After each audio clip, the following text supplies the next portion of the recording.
Even though I walked into this movie knowing that this would have no connection to the MCU or the Sonyverse, I still wasn't prepared for what was delivered. So I got the chance to go to the premiere of Madam Web. I have to say, I was primed to love this movie. I love Spider-Sonas. Madam Web is very interesting as a character. I'm a big fan of the director S.J. Clarke, who made Jessica Jones. That being said, this movie was way worse than I anticipated. Starting off on a positive note, I thought the premise was really good. It really played into the lessons of being obsessed with your future and how ultimately it could end your life. Isabella and Sydney really stood out as characters. And for the few scenes that they were in their spider suits, I thought their designs was really cool. Now let's get into everything because it's a lot. Dakota clearly did not want to be there. Every line she delivered was really flat and annoyed almost, and took away from the script. Like, I wonder if the script was better and she just was delivering it very odd.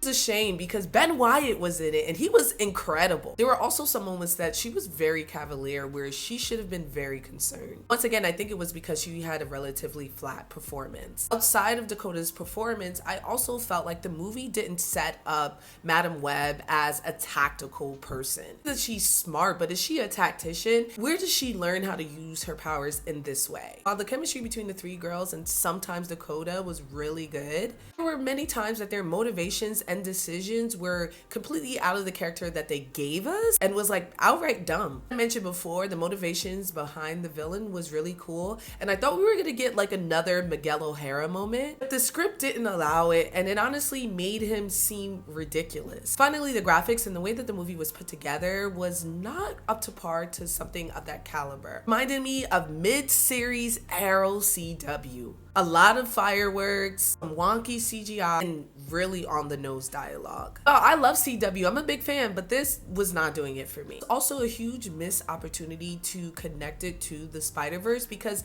essentially that is what her character is supposed to be. And the way that they did it was so very odd that it made me wonder why would they include it at all. Like, they could have done something completely different and I would have been okay with it, but the fact that they did include like the Parkers and things like that made it feel off and shoehorned in. Almost felt gaslit at the end of the movie when I realized all of the women were in their spider suits for like less than 2 minutes of screen time. No, I don't recommend watching it. With a heavy heart, then I'm gonna have to give this movie 5 out of 5 Frankie butts. I wanted to like it, but it just wasn't there.